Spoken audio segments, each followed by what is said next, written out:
Hey loves, welcome back to Day Spills Tea. Of course, I am the lovely Day. Last night's episode of Love and Marriage Huntsville it left a little bit to be desired to me, and I think I know why. Before we jump all the way into the episode, though, go ahead and hit the thumbs up button. Show me some love because I do it all for the likes. Make sure you leave some comments down below and let me know what you think about my little theory. Just something I came up with. I don't have any proof to back it up. And then if you haven't subscribed already, go ahead and do that. It's absolutely free. Just hit the subscribe button, ring the little bell, and then you'll get notified every time I post a new video. So, jumping into the episode. So, I told y'all last week, I missed Martell, who I love to hate. And once again, this week, I was missing Martell. And when Tiffany was introduced to the show, and this is going to be like the shortest recap ever because I didn't care about the episode. But when Tiffany was introduced to the show, my feeling was there is no need for this person. Like, we don't need a bone carrier because these folks got enough drama on their own. So, like, there was no need for us to have any fabricated drama, right? But I just realized with this extra episode without Martell Holt, I can't help but wonder, did Melody S. Holt make a deal with Carlos the King and say, well, I ain't really trying to have Martell on this show all season long, so what can I do to bring some drama and keep him off the show? I could be reaching, but that's how it seems to me because I don't feel like Melody is being herself. I feel like Melody bringing this Tiffany and then acting like she's so surprised that Destiny might have a problem with her and all of that. It just seems so weird. So very weird. And then with the absence of Martell, it's like, I don't know if they being paid by the episode like they do on some of the Bravo shows, but it looked like Miss Melody Holt is interfering with Martell Holt's bag because so far now he's out of 2 episodes.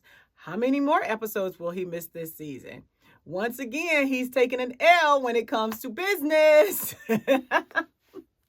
He has been losing left and right when it comes to business since their divorce. And I just can't help but wonder if this particular loss was orchestrated by Melody and Carlos. Like, is it a thing where Melody is like, listen, I'm not really trying to deal with him. And Carlos is like, well, honey, you have to have a storyline. We have to have some beef, some drama somewhere. You know, Destiny and LaBerrick have already divorced before the season started. So Destiny wouldn't otherwise really have much of a storyline. So I feel like Melody is like, okay, I got something for you. Hello, Tiffany. What you doing Friday? That's just my thoughts. I could be dead wrong, but that's just my thoughts. And like I said, I can't stand Martell Holt, but I love to watch the drama, and that's why we watch reality TV. So save your judgments talking about, why would you want to see Black people struggle and all of that. We all watch reality TV for the same reasons. The only show that we watch that's reality TV that doesn't give us drama is Doubling Down with the Doricos. And I love them. Anyways, so on to the episode. It picks up with Kimmy at the restaurant meeting with Kiowa and Zabe, which are Monster, her stepson's mother and stepfather. Kimmy is such a sweetheart for doing that. I really felt like if I was her, I would have left when Maurice left and be like, y'all got to reschedule this. We could do a FaceTime conversation, something. I don't know. I don't know if I'm big enough to have stayed. I really don't. But she spoke on behalf of her and Maurice. She spoke very carefully, and I love the way she handled herself. She brought up the issue with Tiffany spilling the tea about Monster vaping in the bathroom. She did it in a respectful manner.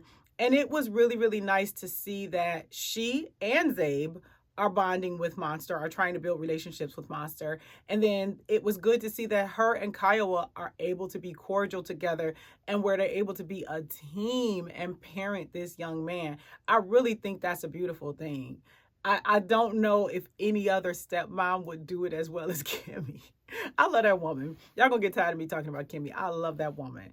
Anyways, but yeah, I thought she handled that conversation well. I was proud of her and Kiowa and Zabe and Maurice. Like, I'm happy that all 4 of them are teaming up to try and give Monster the best possible start. So that was really, really nice to see. Destiny and Tisha went car shopping. They kind of did their Real Housewives of Beverly Hills thing where they test drive a fast convertible and scream and woo and all of that. So that was cute. They were having a good time. Destiny let Tisha know that she had been divorced, and then she also told her about Tiffany and Tiffany's behavior at the party. Tisha was kind of like me, like, okay, when I hear that you doing foul stuff to my friends, then I automatically don't like you. So she just already like, oh, I don't like this person. But anyway, so then Melody calls and invites them to her Taco Tuesday party.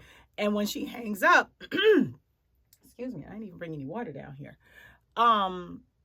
So when she hangs up, Destiny is telling Tisha how she's kind of upset with Melody about this relationship with Tiffany and introducing her to the circle. And she's kind of wondering, like, did Melody know she was about to come in on a scene acting like this? Anyway, so Tisha carries that bone over to Melody's house and is telling Melody beforehand, before everybody else arrives, that, you know, Destiny is kind of upset with you, what have you, whatever. The rest of the ladies arrive to the house. Destiny is the last one. She already got a little bit of attitude because it's hot, and she's a little upset with Destiny. And she's a little upset with Melody. And Melody is acting real childish. And I was really disappointed because I love Melody too. I think she's a real boss chick. And I know she knows exactly what she's doing because she's very intelligent. So Melody is like prodding her. What you mad about? What you want to talk about? I know you're not mad at me. Tisha told me you mad. All of this. And Destiny's trying so hard to be tactful. And she's like, we'll talk later. Like, let's talk later. And Melody is like a dog with a bone. So then Destiny tries to, redirect her attention to Tiffany and her little whack self. And I don't even care about the scene with her and her husband because I'm just not interested in you. Anyway, so Destiny starts trying to redirect her attention to Tiffany, and Melody's still chiming in like she wants to be a part of the drama. And that, again, is what makes me feel like this is something that she kind of like is doing to replace her Martell drama. She's going to kind of focus on this right now for whatever reason, in exchange or whatever. I don't know. I didn't like that scene. I was unhappy with Melody in that scene. And I was thinking, is it me? Or is Destiny getting finer and finer every week? She's beautiful. And like she's just really, really gorgeous. I really, really like her look. Something about her this season, she just really, really looks beautiful. And I don't know, maybe she needed to be out of that marriage. I don't know, but she looks really, really good. What else happened this episode? Tisha then took this man to this therapist as a surprise. I thought that was really, really whack. I wouldn't have done that to my husband. I get what she's saying. She wants to follow her dreams, and as her partner, he should support her in doing that. So if you agree that she's going to go back to work and go back to school, then there should have been a mutual agreement between the two of you about what extra slack you might pick up in order to support her. So he's basically saying that he don't have time to do any more things at home because he's constantly out working to make money to replace what she spends. That sounds so familiar. My husband works a lot, and he always says, I'm going to get y'all all in my business right now, but he always says, I got to make money to replace what y'all spend. Y'all spend, talking about me and the kids. Even though he got a serious shopping habit. Like, I'm not the one with the Louis girl and the Gucci girl in my phone. Anyways, but yeah, so he's always like, I have to make money, I have to make money, whatever. And so I completely understand Marsau's point, but I feel like Tisha needs to be more strategic and more clear about what she needs. And then she does have to make some sacrifices. So when I want him to stay home and not work so much, I do have to dial back my spending. And I make sure he knows it. Or I make sure he knows certain things that I pay for out of my own salary so he doesn't feel like, he's got to put that money back. But Tisha is just out doing her thing. And so she's trying to say that she only spends money on the kids' clothes and whatnot and things for the home. Baby, you was just test driving a little hot something talking about you wanted a hot girl summer gift after you already got a watch gift. And last week in Houston, you were talking about going shopping with your girls. So, like, let's not pretend that you only doing what's, required for home. You do have to take some ownership in that. And you do have to decide, do I want my husband to come home and spend time, or do I want him to get out there and make that bread? Honestly, like I get both sides. I get that she wants support, but I also get that he's like, I gotta go make the coins. Anyways, I thought having him ambushed with Dr. Francis was a joke. I hated that idea. I don't really care so much for Dr. Francis as a therapist. Right now, Dr. Nicole Beach on Put a Ring On is the only TV therapist that I love. I think she's great. But yeah, I really wasn't feeling that whole experience. And I think that Marsau actually handled it well. I think he handled it very well. I don't know many men who would have actually sat and went through the session. I don't know many men who would have sat and actually went through the session at that moment after being ambushed with it. And so anyways, after the session, they go outside and they're talking. One, they were talking like over each other, like they weren't hearing each other at all in the conversation outside. And then he says that he's telling her she needs to take accountability. And she's like, accountability for what? And he's like, when I call you for dates, you be doing other stuff. And so she was just like, okay, Marsau, forget it. Let's not even talk about it. Ma'am. But that's one of your big complaints, is that when you're trying to spend time, that you're trying to spend time with him and he's not trying to spend time with you. Then when he says he is, you don't even have a rebuttal for it. You just want to end the conversation. I never really understand Tisha. I never really understand what she's thinking and what she's going through. And I also felt like when Dr. Francis had Marsau ask her, why are we here? I don't think she had really thought it out. She really didn't seem to articulate a clear reason for why she felt like they needed therapy and what she expected to get out of it.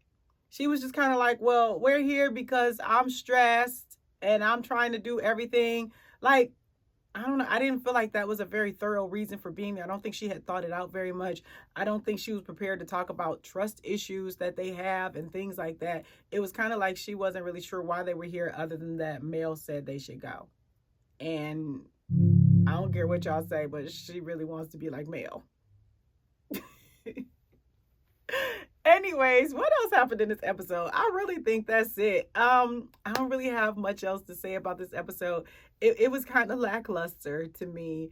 I'm looking forward to seeing Miss Wanda next week. Because Miss Wanda is going to come to Mel with some old foolish nonsense about how she should give Martell a try. Talk about some, I would. No disrespect, but Miss Wanda, I don't think you have a whole hell of a lot of options at this point.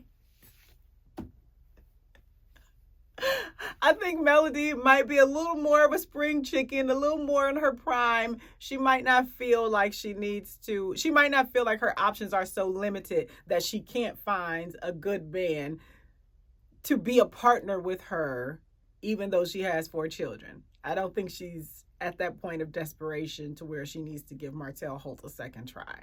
So keep that advice. It wasn't great advice.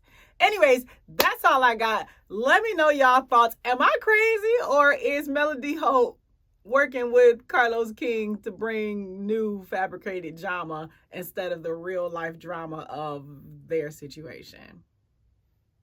I don't know. Thanks so much for watching. Bye.